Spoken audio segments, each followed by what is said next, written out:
What's up, my friends? We're currently experiencing a bit of a cold snap here in Idaho, and my worm bin is barely getting by. If it gets much colder, I could lose my entire colony, but I got a plan. Can an aquarium heater keep my worms warm all winter long? Let's find out. My goal with this worm bin was simple: keep my worms alive all winter long and keep them productive, breaking down organic matter throughout the winter. But here's the problem. Worm activity slows down drastically below 60 degrees, and below 40 degrees, worms start dying off. So as it got to single digits outside, the inside of my worm bin dipped below 30 degrees. Not good.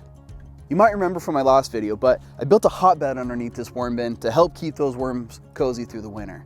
First thing in the morning when it's coldest, I was seeing a 15 to 20 degree difference between the outside temperature and the temperature inside this worm bin. But as we got down to these single digit temperatures lately, this hotbed isn't doing nearly as much as it was.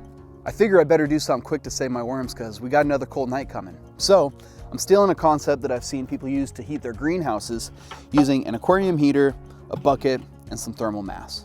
The aquarium heater is submersible, so you can drop it down into the bucket or barrel of water and it'll heat the water up to whatever desired temperature you have it set to.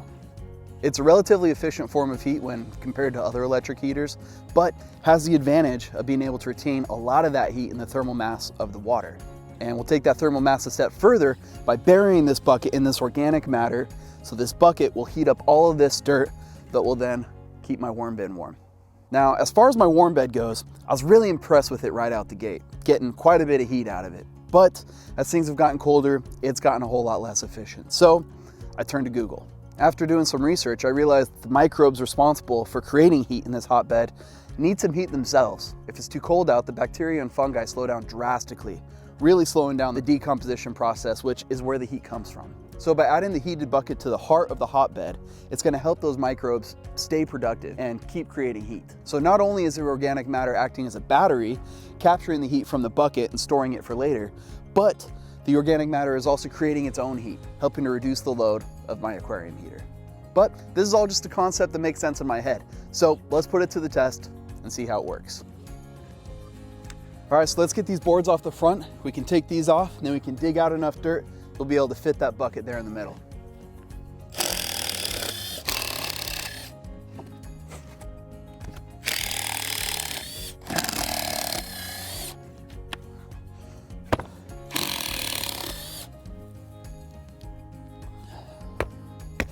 Not a good sign. Hopefully it's not too frozen.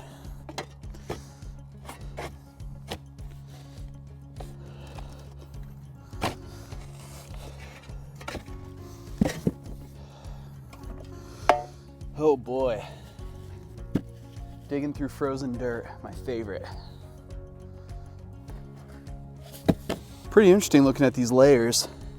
Tried to mix it in fairly well, but there is an obvious difference between the manure and some of those lawn clippings. Interesting. Now I just need enough room for a bucket to fit right there.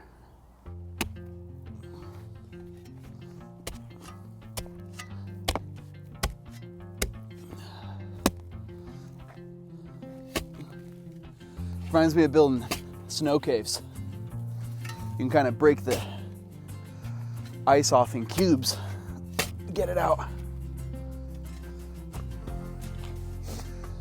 And the further I go back, it's super soft. You'll see I put a bunch of dirt around the backside and the side of this thing because some folks in the comments left some awesome recommendations on how to keep this thing warm. One of which being protecting those exterior walls from the cold. So I used what I had a bunch more manure and lawn clippings and things like that I was able to pile around that exterior, keeping it much warmer back there than up here. There's frozen, there's nice and soft. So looks like that insulation's working. So appreciate you guys in the comments giving me productive feedback. Break through this ice wall.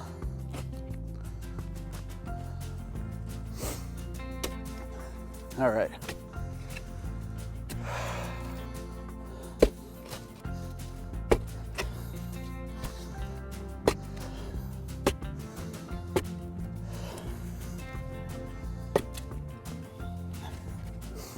All right, that's where our bucket's gonna go. Now, I picked up this aquarium heater at PetSmart for under 30 bucks. It's a 300 watt, so it's good for up to an 80-gallon tank.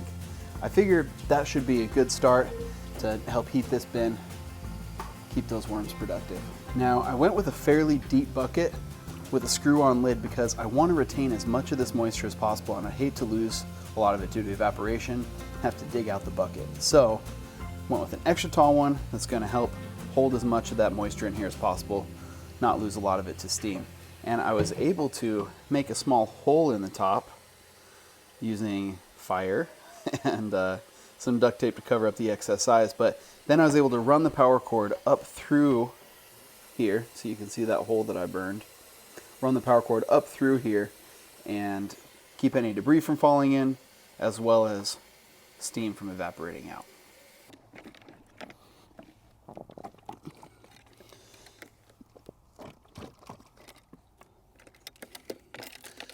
All right, now we got the worm bin in, and now we got to get it powered up. So I ran this extension cord from my shop.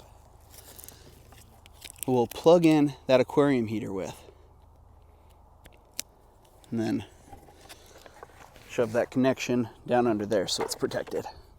All right, so now that bucket is being heated by that aquarium heater that's plugged into the shop, and it is going to be the heart of this hotbed, keeping those microbials happy by not letting it get too cold. So this hotbed can actually be a hotbed and not the frozen mess that it was when we first opened this up. So I'm gonna get this bucket buried again, put these fronts back on, and in the morning, we're gonna see what type of temperature we're seeing inside the worm bin after another super cold night.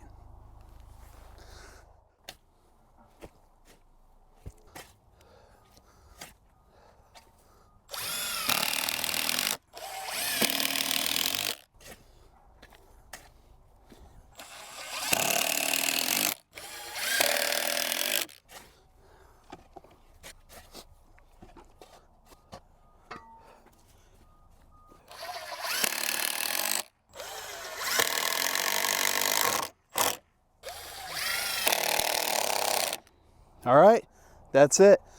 We've got the hotbed completely filled back in, and the bucket's in there, and the aquarium heater's running. So by running all day, it's gonna create a lot of thermal mass. We'll see how much it's able to do now that the sun's already going down, and check it out in the morning. See if it's able to keep my worm bin above 40 degrees. Let's see how it goes.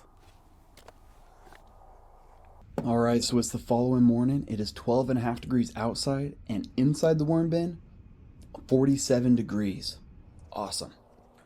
What's up, my friends? Spring has officially sprung here in Idaho, so I'm here to check out how my worm bin did over the winter. Now, as I dig through, I can't find a single worm. In fact, all I can find are a bunch of centipedes, which, come to find out, eat worms. So, I have a hard time considering this worm bin anything short of a total failure. Yet, failure yields a lot of good knowledge. So what can we learn from this experience to do better next time? Now, it was a fight to keep this worm bin from freezing. Now, I kept this water container in the bin all winter, and the idea was that the heat during the day would warm this, and then overnight there'd be some thermal mass inside the bin to release that heat.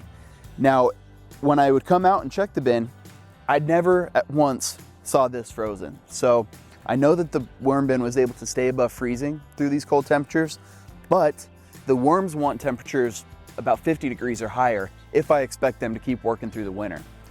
To survive the winter, worms will actually bury down deep where the dirt is warmer and then cocoon up to survive these cold temperatures. Now, with this worm bin, they're only able to get down so low before they hit plastic. So they may not have been able to get deep enough and warm enough to cocoon to survive the winter in this setup. So what does that mean? It means I gotta keep a warmer temperature. How can I do that when I live in a 7A zone that gets down to 0 degrees during the winter? I gotta make up a 40, 50 degree difference between the coldest temperature and what the worms that ideally like to be working in. So that is quite a feat. To try to maintain the temperature, I piled up a bunch of dirt around the back and side here that you can see, as well as added straw bales along the front and side. I put some moving blankets over the top with a waterproof membrane over it to help retain whatever heat was rising, keep it from dissipating out. even with all of that, the worm bin didn't survive the winter. Now, I don't know if it was the cold or the centipedes that did it. I imagine that the cold weakened, if not killed all of them off, and likely the centipedes just came in and cleaned up the carcasses. So I'm thinking for next year, to be successful, I'm thinking this thing needs to be inside. I don't like the idea of having to keep a worm bin in my garage or even in my shop because I'm pretty limited on space in both those areas as is.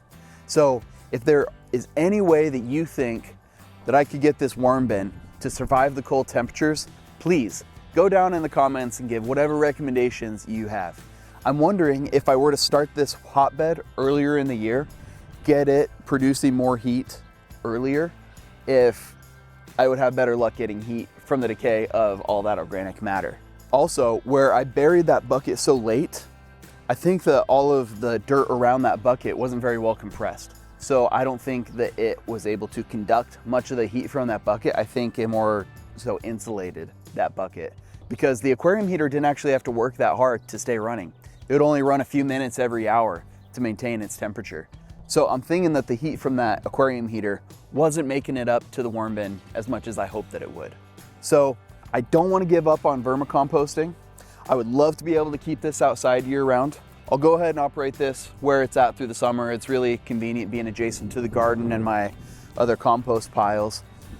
But if there's any way that you think that we could make these worms comfortable through the winter out here, please let me know in the comments. Let's do this together. Whatever you guys think is gonna work, I'll try. So until next time, this has been Jake with Pantry Prep.